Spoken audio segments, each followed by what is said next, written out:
சற்று முன் கிடைக்கப்பெற்ற மிக மிக முக்கியமான செய்தி ஒன்று வெளியாகி உள்ளது.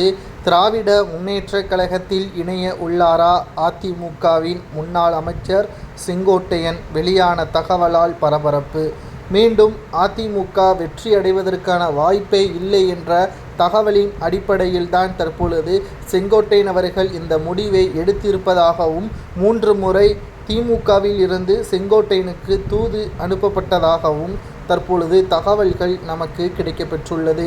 செங்கோட்டையனின் உதவியாளரிடம் நாம் கேட்டறிந்த பொழுது அதிமுகவின் வெற்றி பிரகாசம் எப்படி இருக்கிறது என்று அதிமுகவின் அரசியல் வட்டாரங்களில் ஏற்கனவே பல்வேறு விமர்சனங்கள் நாளுக்கு நாள் அதிகமாகி கொண்டுதான் இருக்கிறது. அதாவது அதிமுகவை பொறுத்தளவிற்கு ஒற்றுமை என்பதுதான் வெற்றிக்கு வழிவகுக்கும்.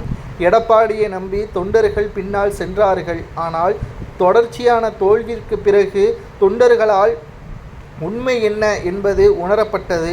அதிமுகவில் எடப்பாடி மட்டும் ஆளுமை கிடையாது. மறைந்த முதல்வர் ஜெயலலிதா அவர்களுக்கு பிறகு ஒரே கட்சியாக இருந்தால் மட்டும்தான் வெற்றி என்பது அதிமுகவிற்கு வரும்.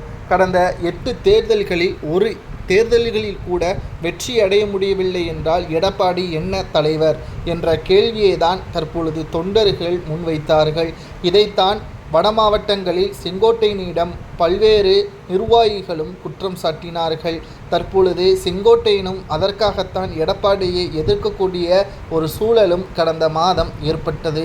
இறுதியாக செங்கோட்டையன் அவர்களது பேச்சு எடுபட்டதா என்று கேட்டால் அவரது பேச்சு எடுபடவில்லை என்றேதான் கூற வேண்டும். அப்பொழுதுதான் 3 முறை திமுகவில் இருந்து செங்கோட்டையனுக்கு தூது அனுப்பப்பட்டது. திமுகவில் இணைந்தால் செந்தில் பாலாஜி எப்படி பவர்ஃபுல் அமைச்சராக இருந்தாரோ அதேபோல் செங்கோட்டையனின் நிலைமையும் மாறும். ஏனென்றால் செங்கோட்டையனுக்கு அதிமுகவில் எம்ஜிஆர் காலத்தில் இருந்து அவர் பயணித்து வருகிறார். தற்பொழுது திமுகவில் இணைந்து விட்டால் அவர் நிதியமைச்சராக கூட பொறுப்பேற்பதற்கு ஸ்டாலின் அவர்களால் வழிவகுக்க முடியும் என்பதை நம்மால் உறுதியாக கூற முடியும் என்று தூது வந்தவர்கள் தெரிவித்தார்கள். ஆனால் செங்கோட்டையன் ஒரே வார்த்தையில் முடித்து விட்டார். அதிமுக என்பது எனக்கு சோறு போட்ட கட்சி, அதற்கு நான் ஒருபோதும் துரோகம் செய்ய மாட்டேன். அதிமுகவிலிருந்து பலரும் திமுகவிற்கு சென்றுதான் திமுகவை வழிநடத்தி வருகிறார்கள்.